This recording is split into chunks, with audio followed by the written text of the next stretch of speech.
Ano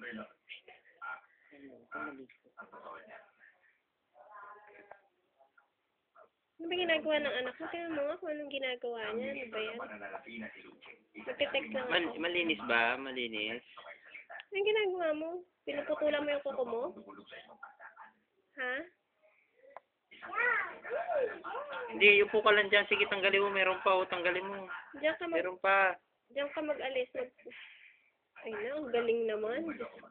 Natatanggal naman yan. Natatanggal yan, Beng. Ay na, natatanggal. Ano inaalis mo? Uod.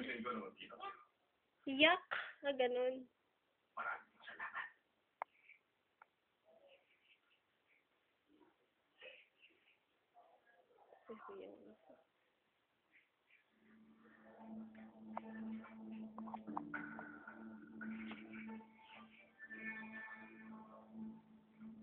Okay.